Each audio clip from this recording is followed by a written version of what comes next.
So really pleased to welcome Claire Arditto from NHS England, who is going to go through what this actually means for AHPs and how we've moved on from the research that Alison has done and how we've taken hold of ECP for AHPs and that next step in the journey, really, I suppose, for AHP. So I'll just share the slides, Claire. So give me 2 seconds and I'll let you introduce yourself.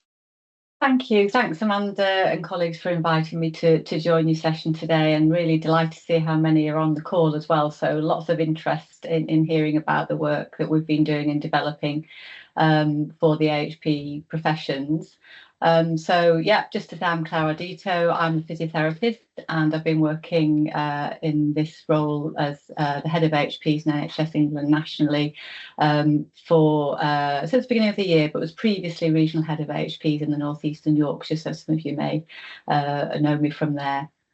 And I've also been leading on the delivery of enhanced practice for allied health professions for a number of years now. So this has been a key programme priority for us as part of our educational reform work, and to really embed enhanced practice as a level for our AHP professions for a number of years. So some of you have recognised a few names on the call, may have heard some elements of this before, but this is really just to give you the most up-to-date situation in terms of where we are. So I think it's just to recognise that there is so much going on in terms of how we develop our workforce, and you can see here all of our professions listed. And we think that there's been a lot of change over the last century, but actually, if you look at where we are now with AI and all the developments and digital developments, etc., that change is just happening so quickly, and we need to ensure that our workforce is ready, able, enabled and safe to practice, to provide high quality cares and interventions. And I think for me, keeping up with that pace is absolutely imperative. So the Enhanced Practice Apprenticeship is one of the mechanisms by which we're able to train in a very agile way our workforce when we're sitting within a lot of complexity and fast-paced change. Next slide, please.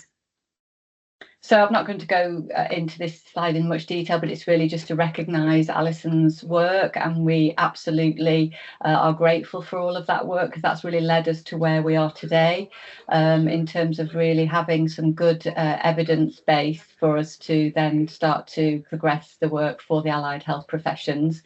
And I think all of these documents are really good, well worth a read. If you're new to this space, I would recommend that you do just sort of get that level of understanding before you then start to think about what does that then mean for our workforce, for me as an individual practitioner, or for that wider group of AHPs, because you'll all be coming from this or to this place from a different background. So just do make sure that you do read the resources that are available for you. Next slide, please. So we've been very clear that we wanted to make sure that all professions within the AHP umbrella were able to come into this space equitably, and to ensure, because obviously different professions are at different levels of maturity in terms of their post-registration training education and what's available to them. So we recognised that we needed to make sure that we were consistent and able to apply the development of the enhanced practice work across all of those professions, and to try to make sure it was fair. So you'll see here this really clearly places enhanced practice very clearly between preceptorship, foundation and advanced practice, and as Alison described, either as the stepping stone to moving towards advanced consultant level practice, or as a career destination. And for many that will be where they're keen to stay, and I think that's really important to recognise that we have got some really highly skilled clinicians working out there in practice who are really happy being where they are, but they need more development in their complexity of their caseload, what's required of them, etc. Requires further training and upskilling. So if we think about how we develop our capabilities as clinicians and practitioners, we recognise that along the way we are going to need to gain heightened skills in decision making, increased knowledge around those specialist areas of practice, and managing the complexity in the environments that we're in, and increasing complexity with the ageing population, with all of the comorbidities, etc., that we're all very familiar with. So just to recognise that we are now using this language around enhanced practice very clearly and clearly articulated in that pathway. Next slide, please. So all of you will hopefully have seen and had sight of the 10-year health plan. And I think when I've just been on leave for 2 weeks, so the health plan came out whilst I was away. So I sort of developed this slide in anticipation of what we were expecting to see. But I don't think there are many surprises in that 10-year health plan.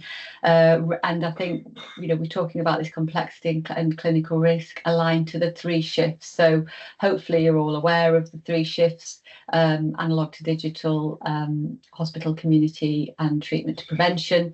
And within that, then all of these different areas of focus that I've added in here means that we're going to need to have a workforce that is highly trained and continues to have development opportunities that will align to the things that we're going to need to focus on. So increasing quality, increasing productivity, working to the top of our license, so really ensuring that we optimize our practice and that we utilize everything available to us. Thinking about that community workforce, the neighbourhood teams, and the fact that managing more complexity out in community in those neighbourhoods, thinking about enhanced clinical decision making, managing that within a whole range of environments, whether that be virtual wards, whether that be utilising technology, teletriage, all of those things are really important to us. And then alongside that, recognising that actually our educators are also a key part of this. So we're going to have, to continue to keep innovating, but we'll need our educator workforce to come alongside with us. So for all of us working in this environment, it's not just about the learners, it's also about the educators. Next slide, please. So why did we really want to focus on the AHP agenda? Obviously, the Enhanced Practice Apprenticeship is multi-professional, and it in some universities currently it is being delivered multi-professionally, and we've got some learners that have gone through the programme who are AHPs now and have experienced that. But what we also wanted to do was to make sure that for each of the professions, if you were to apply for the ECP apprenticeship as an OT or as a podiatrist or as a dietitian, that it would very clearly meet the needs of you clinically, for you individually as a professional. And that's really why we've worked very hard over the last few years to define that through the publication of the schema and model curricula. So the apprenticeship itself is massively helpful to us because it enables us to ensure that there is a training route for post-registration accreditation at an enhanced level. Now, for some professions, there's already some great training in this space, so it's not meant to destabilise that either. It's just another mechanism by which you can get training and education.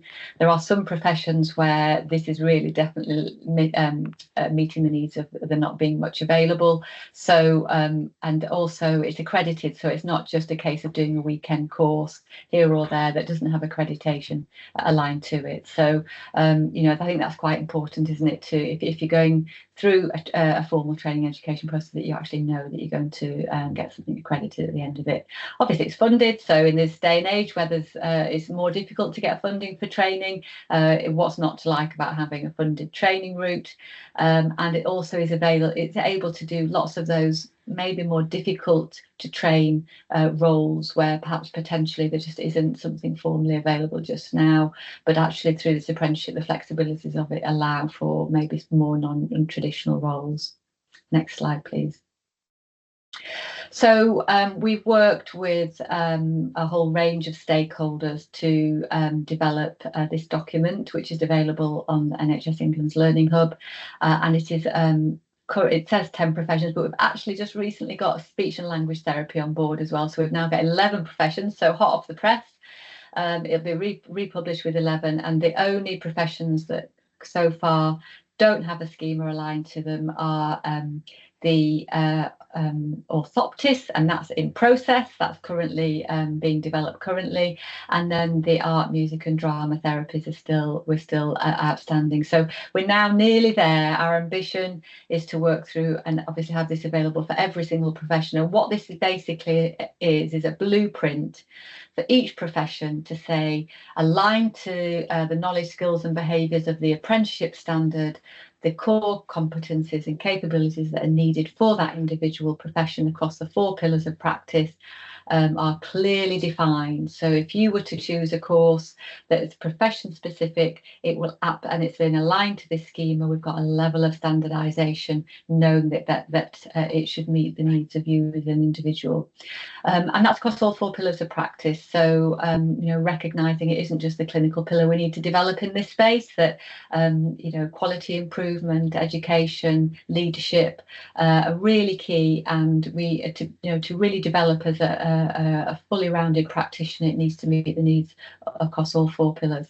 And for I suppose just to reassure you, the professional bodies for all of those professions have worked closely with us, subject matter experts for those professions, and then the universities and the HEIs themselves. So this is available to all to use now. Next slide, please. So what might this apprenticeship look like if you are an AHP? So we have got a programme up and running. There's a big cohort of paramedics currently training one of our universities, and this is the programme that they're currently doing. So obviously the apprenticeship is a level 6 apprenticeship, but we're allowed within the rules to deliver it a level above and below.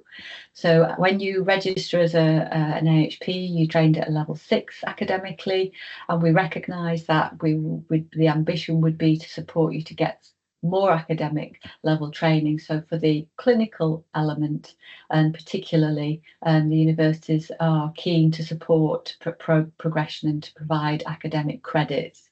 That doesn't mean because it's level 7 that you're training at an advanced level. You're getting academic training at level 7, and I think that's a really important distinction, so that when you come out, you'll be trained at an enhanced level with academic level 7 credits applied to it. So important to understand that. So this is just an example of the programme for paramedics at one of our universities. The universities will all potentially have slightly different approaches to this with different modules, and also where there are multiple professions training, that you may do elements of your modules that are multi-professional as well as your core AHP clinical and training needs. So that's important as well, because we work in a multi-professional environment and a multi-professional context, so we wouldn't want you to train just in isolation. And then we've got opportunity here for development of more specific skills and training competencies. And then for paramedics here, for example, you can see they put in specific modules that might be of relevance or benefit to that individual clinician, depending on which environment they're working within.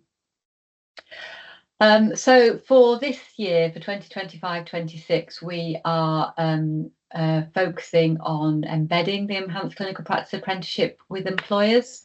And to do that, we listened and we heard that there was a lot of nervousness around what does this mean? How do we support AHPs in practice? And part of that is absolutely supporting the educators and the mentors, the work-based mentors who will be supporting those individuals. So we've commissioned 6 universities this year for 10 of the AHP professions to provide additional support around educational supervision and mentoring for those who are supporting apprentices out there in practice. Really, really keen now that there's a real focus on how can this be utilised out there in service. And then sitting alongside that, obviously, we've got the publication of the Educator Career Framework, recognising how much we support and value the educators that are supporting all of these learners out in practice. So we really want to I suppose, recognise the importance of us investing in those educators. And then ultimately what we would hope is that we can get some additional funding through our education training activity plan. Some of you might have heard that in NHS England, the means by which we provide additional support to for learning education, so that there may be in future some support for employers on top of the apprenticeship levy to help you to take your clinicians through this process. So that's certainly an ambition. We do want to use the Enhanced Clinical Practice Apprenticeship as one of our key methods of training and education. As I say, it's not meant to destabilise others that are really important, but it is, if there isn't something clearly available for your individual clinician or for your area of need in your service, then please do look at the ECP apprenticeship as an opportunity to do so. And we've got another webinar later in the week which will give you more information about thinking about your training needs analysis and how you're going to really embed this within your workforce training plan. Next slide, please. So really from an employer's perspective, I'm not sure what mix is today in terms of who's on the call, but we'd really like you to think about when you're coordinating your training needs analysis, both at an individual, service and an organisational level, factor in how can you utilise the Enhanced Practice Apprenticeship as a means by which you can train your workforce. So start having conversations within your services, with your AHP leads, and then also with your training and education team, because obviously as part of this they'll be thinking about how you use the wider apprenticeship levy in your organisation. So where does enhanced practice fit within that? And the demand for the use of the levy and whether you can get your allocation of that steered towards enhanced practice. So really recommend that you have conversations in your organisations with your apprenticeship teams and leads, training education, and within your own planning of training. And also, I suppose, from my perspective, thinking about which education providers are the ones that suit your needs. So some of the larger professions, I think you'll find that there are multiple providers of the Enhanced Practice Apprenticeship, and some of the smaller, maybe smaller and vulnerable professions, there may only be one provider of the apprenticeship. So again, really happy to support any conversations, and I will put my email in the chat box for anybody that wants a little bit of extra support or conversation around that. So I'm not going to promote any particular university here today. There are, because I think it's important to understand that it's that conversation between the employer, the learner and the university to really identify what's needed for that individual. And I think that's why it's so important to build those relationships with your higher education providers. Brilliant, great. Next slide, please. So I have put the range, the 12 on here that are currently providing the ECP apprenticeship. I know there are more coming on board. We've got 6 that we've got a commission with this year. Again, I'm not here to promote anyone in particular, but it's just if you were specifically looking for an AHP programme rather than a multi-professional programme, you may want to go to one that specifically is providing for that profession. So I think that's important to recognise. Next slide, please. We've got loads of information for you, lots of resources, been a lot of work gone into this over the last few years. So all the links I know will be shared with you. And there's another slide that's got a whole range of information, FAQs, etc., that are available to you. I know there was a question in the chat box earlier about, is this a stepping stone to advanced practice? And we've also produced a guidance document about whether you can RPEL credits from the Enhanced Practice Apprenticeship to advanced practice. And there's some advice and guidance on that. And I think what I would say is you cannot assume that you could RPEL, that it's a possibility and it's something that is available for discussion with each HEI individually based on your current role and whether you will or won't be working at an advanced practice clinically, rather than just arpelling some credits that have been academically at level 7. So I think the guidance is important as a reference, but I think we need to be quite clear that we can't assume that any credits from this could automatically be arpelled into advanced practice. That would need to be on a case-by-case basis. Great, and I think that's all from me, but I'm very happy to take some questions now with those, and I think I can see there's a few in the chat box. Thank you, Claire. That's been brilliant to give us that sort of update on how that work has been taken forward for AHPs, and now the situation that we're actually in, that we've got the schema and the model curricula, and that universities have taken this on board, and now there's AHP courses that are starting to be advertised and offered out to people. So that's fantastic. Just a few of the questions in the chat. There's still some questions about the level 6 and apprenticeship funding. Can you just reiterate that for us, please? Yes, and I'm sure, I think there's been a lot of questions about this, because obviously there's been defunding of the level 7 apprenticeship. The government are defunding level 7 apprenticeship for advanced practice, and so the funding route for that is obviously now changed. But this is an apprentice route that is funded at level 6 levy. But within the rules of the apprenticeship, we are allowed to deliver at a level above and below.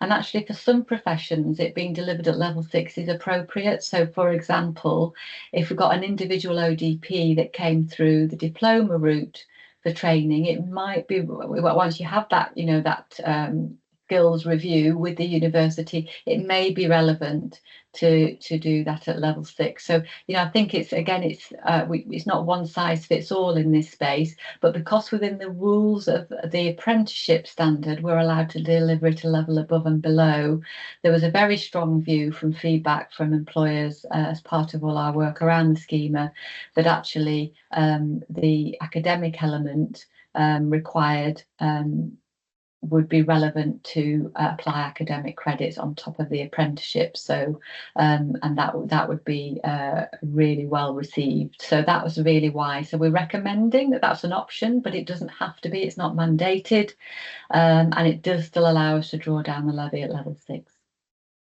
Thanks, Claire. I think another question, there's a few questions around job roles and job titles and things like that. Could you just clarify, because we know that enhanced level of practice is a level of practice, it's not linked to a job role or a job title, but if you could just clarify that for people, that'd be great.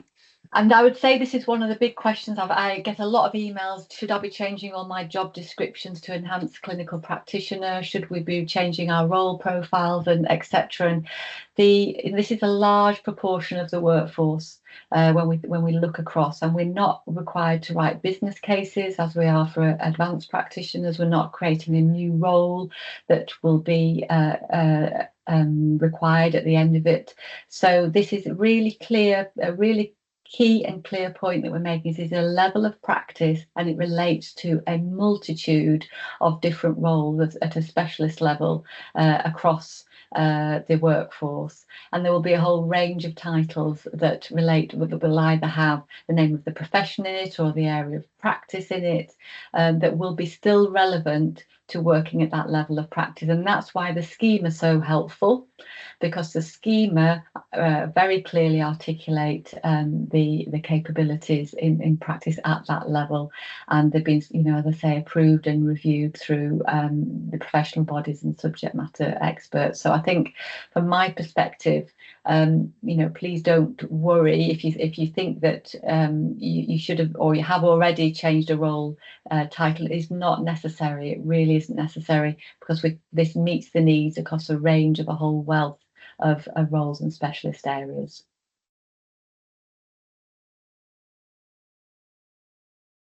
Yeah, so I think that definitely goes into the last question we've had around sort of if you've got funding for the apprenticeship and what happens at the end of the apprenticeship.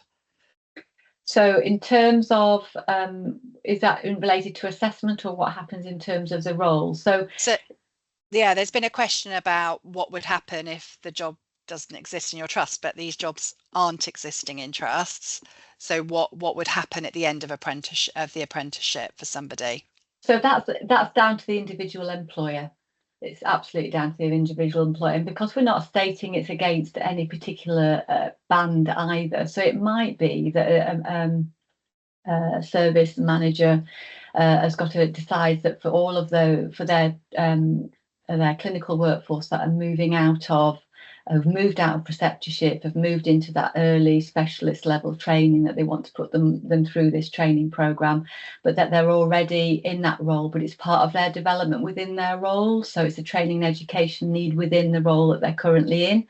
So they don't come out doing a different job at the end of it, but they're doing it as part of the developmental pathway within that role. And I think this is down to individual service managers and in their training education plans, how do they want to see this work for them? So, I was talking to an OT the other day who basically just said even though I'm working in a specialist role, that I've done some weekend courses, but for my profession, there was no accredited training that really gave me that additional capabilities at an enhanced level but I'm still doing the same job, but I'm now just doing with the assurance that I've done the training and education. So I think from my perspective, you shouldn't assume that you need to do a different job at the end of it, but that you can be doing this training to supplement, enhance the work that you're already doing. Or it may be that it's a career progression and that's identified as part of your appraisal and training plan with your employer.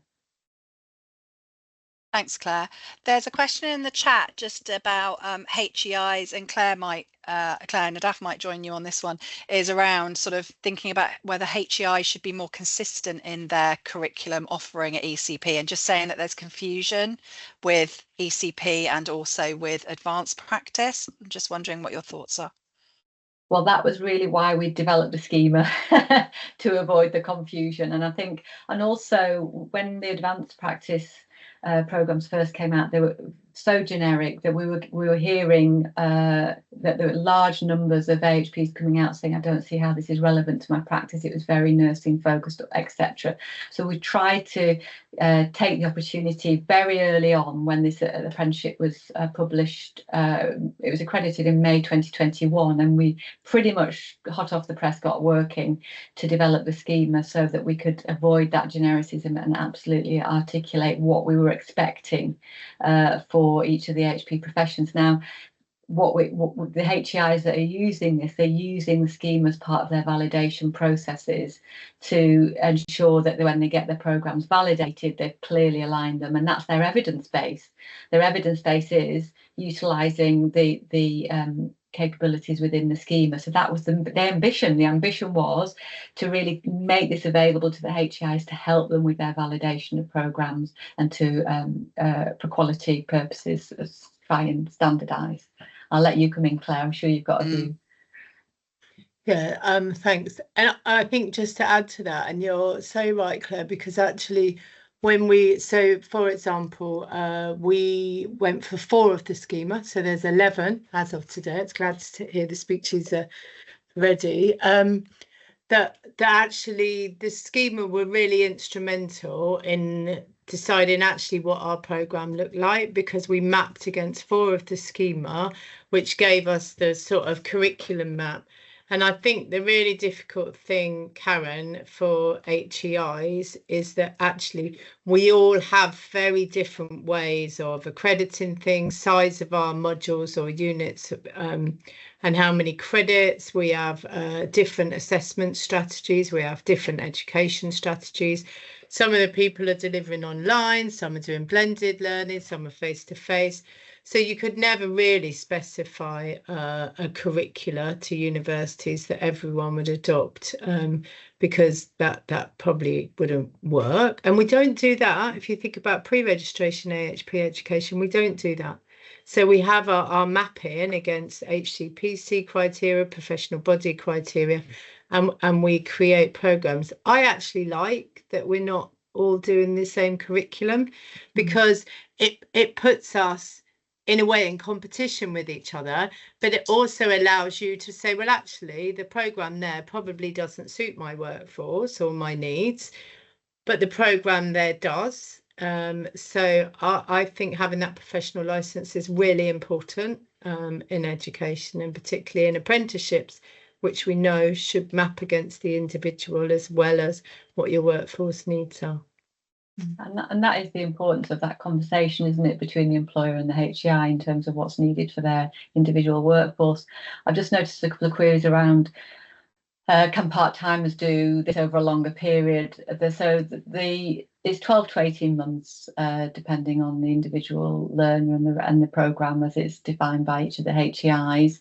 And 30 hours is the recommended hours of work. But actually, interestingly, I was just talking to another HEI this morning who said that they would review an individual's training plan and their hours and adjust their hours depending on their hours of work. So I don't know how tightly controlled that is, regulated around those 30 hours, but it seems to me there is some flexibility, but I'm certainly not an expert in that space. So again, colleagues on the call might have more view on that.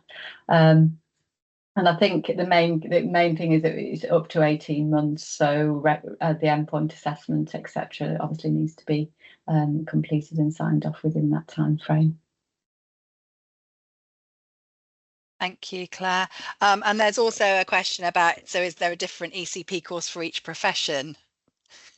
So I think what we're stating here is that there is a different schema for each profession. That supports the individual needs of that profession, but that the modular design and content across the 4 pillars of practice, there may be some overlap between professions if it's delivered if elements of it are delivered multi-professionally, and there will be thinking about that, you know, a large proportion of this is work-based learning, on-the-job learning. So this is about what are your training needs on the job, so they will be very relevant to your practice and aligned to the work that you're doing. So that's the benefit of an apprenticeship, because it is aligned to the work that you're doing in practice. So so I wouldn't say it's necessarily the different. There'll be nuanced difference per profession, but there will be elements of similarity as well, depending on which modules are being delivered. Thank you so much, Claire. That was really, really useful. And as we can see, and as we probably predicted, there's lots of questions in this space. And that's why we wanted to provide the information this afternoon in the symposium. And we know that we're supporting you and your team at NHS England later this week, because this conversation will keep going. And really our sort of recommendations are talk to Claire, but also talk to your higher education institutes and see what they're offering, find out about the programs and find out what's going on in different places and what's being offered. That's really, really important. Okay, so thank you, Claire, for joining us this afternoon. We're going to move on now